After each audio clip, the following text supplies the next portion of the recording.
So this is going to be our first attempt at breeding the new Warlock Dragon. But Warlock, he's only got a pretty low breeding chance, about 2.33% with this water plus tribal combo. So I'm going to activate our double egg relic, and there you go.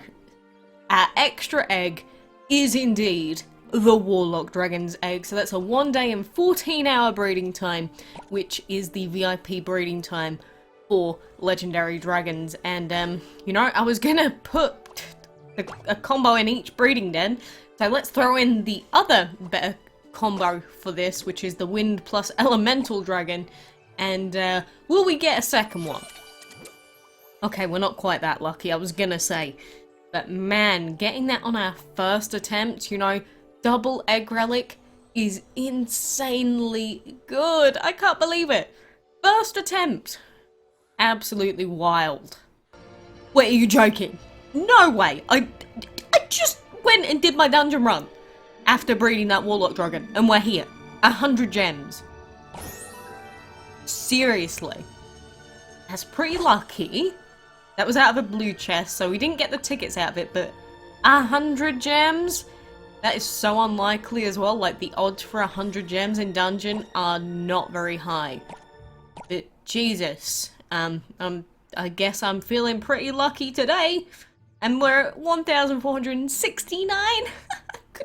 could barely have picked a better number. But anyway, I guess we don't have to worry about having to breed Warlock for the rest of this month now.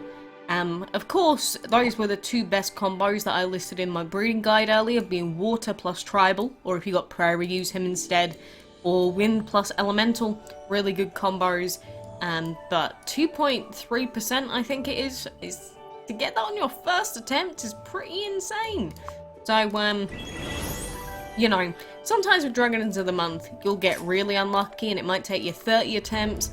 Other times you'll just be like that. You'll activate your double egg relic and that's it. You just get it on your first attempt. And in that instance, that was an extra, so that does mean that if we weren't using the double egg relic, we wouldn't have gotten that. So, yes, I'm feeling pretty good about it. But, you know, if you do ever activate a double egg relic, if you've got 2 breeding dens, obviously you get a hell of a lot more value because you've got 2 breeding dens, which means that you can try and breed for the Dragon of the Month twice, and plus, obviously, you get to activate the double egg relic in both. So, I do recommend that if you have double egg relics, that you should save them for the second breeding den when you have that available, either through relics or if you're going to buy it, because you just get so much value out of doing that.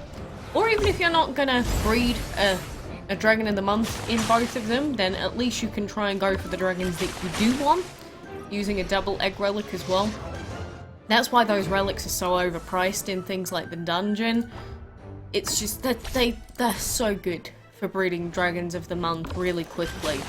And especially if, say, we were in the middle of an important event, which technically we're still in the middle of a divine event, but if we were, say, in the middle of a castle event, and in one of our breeding dens we just really needed to get the Dragon of the Month, and then in the other one not get a particular long breeding time, then double egg relics can be useful for that as well.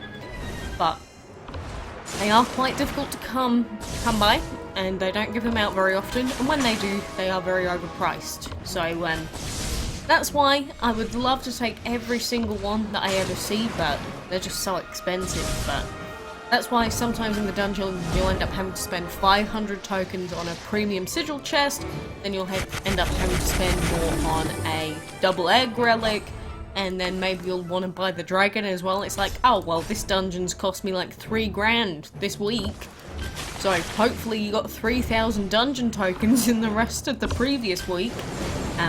Which is obviously not going to happen during this dungeon because most people are going to be taking the tickets out of the dungeon instead. But man, I don't know what's happening. It's like the last couple of days I've been like, oh well, I'm not going to get anything cool out of this anyway, so there's no point in recording. It's like bam, 100 gems. Bam, 50 pieces for Chrono Poseidon. I'm just like, Jesus. What are you doing to me, game? I say 50 pieces of Chrono Poseidon, of course not on this account, because why would we be getting things like that on this account? We got 50 pieces on Android, and I think I also got a big drop for Furnace on Android. Also on Android, I already have Razor Helm, but on Windows, as you can see, we don't actually have Razor Helm yet, so yeah, the game's not being too kind to me on Windows at the moment, in terms of Divine Chest luck, which it never has, but it's giving me other things instead. So I guess this is the game's way of saying, look, you know you're not going to get anything out of the Divine Chest, probably not even Seth, so we're going to give you some other stuff to sort of appease you a little bit. And I do appreciate the thought, game, but I really would have liked to have gotten Seth after this many years. It's been multiple events now. It's not just been this event, part 1 and part 2 of the Divine Chest. It's also been his original event, which I was here and playing for, and we still don't have him. So, you know, I'm feeling a little bit defeatist. And it's never good when we get into that sort of mindset, because then I just start not caring about anything going on. I still would like to get some of the bonus tickets out of the Seaweed Warriors event, but my god, the event is boring. It's like trying to force myself to do something that I just hate. I don't know if I can keep doing it.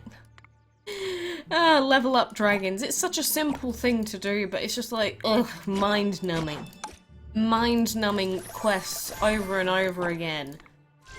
Have we even finished this? Did that not count enough as leveling up dragons? I guess not. One more! You know what? Screw that. It's literally 1 gem. I can't. I'm gonna... There you go. I'm a gemmer. I'm a spender. 1 gem is gone. I'm officially no longer free to play. No, I'm not a 69 anymore. No! I've actually ruined my life. How could I do this? Anyway, let's collect some gold and feed some dragons.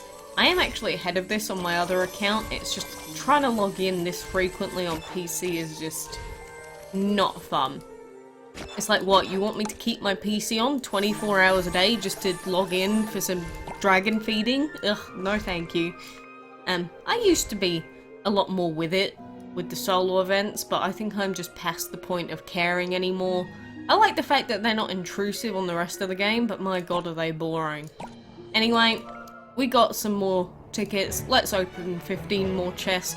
You know, you can prove me wrong if you want, game. You want to prove me wrong? I mean, you can. All I'm asking for is a few Seth pieces at this point. I mean, it's up to you. You're probably not going to give me anything. You're going to give me so many glamorous dragon pieces that I'm just going to be done with glamorous. I get it. But, you know, Razor Helm as well. I would also appreciate pieces for Razor Helm. Oh, look, another 20 pieces for glamorous. What did I just say, huh? Oh, a Divine Piece. Nice. 1 more piece of we're at 69 for Chrono. Is that just the number of the day? Is that where we're at? The number of the day? Well, there you go. Another piece of glamorous. See how fantastically that set of luck just went? Anyway, you can feel the salt in my tongue, can't you? You can literally feel it, and you're not even here. Yes, I may be slightly salty about the way that Divine Chests go on average, but my luck is not the worst. I've seen some people with some pretty bad luck, so I'm not saying mine's the worst. But it's not fantastic either. But I'm not going to be gemming for chests because that would just not make any sense. For now, I'm just going to keep chilling and appreciate the things that I did get today, being Warlock on my first attempt and 100 gems out of the dungeon, which is, you know, a different set of good luck. So I am appreciative of that. But anyway, let me know how your own breeding luck is doing. Remember that most of the time with Dragons of the Month that have like a 2 to 3% breeding chance, it's probably going to take you about a week to a week and a half, maybe 2 weeks on average for people to start getting this dragon. But if you're lucky like me, then it just saves you a little bit of time and a little bit of stress. So I appreciate you, game, and I wish all of us the very best of luck. Let me know how it's going, and until next time, I do hope that I can see you then.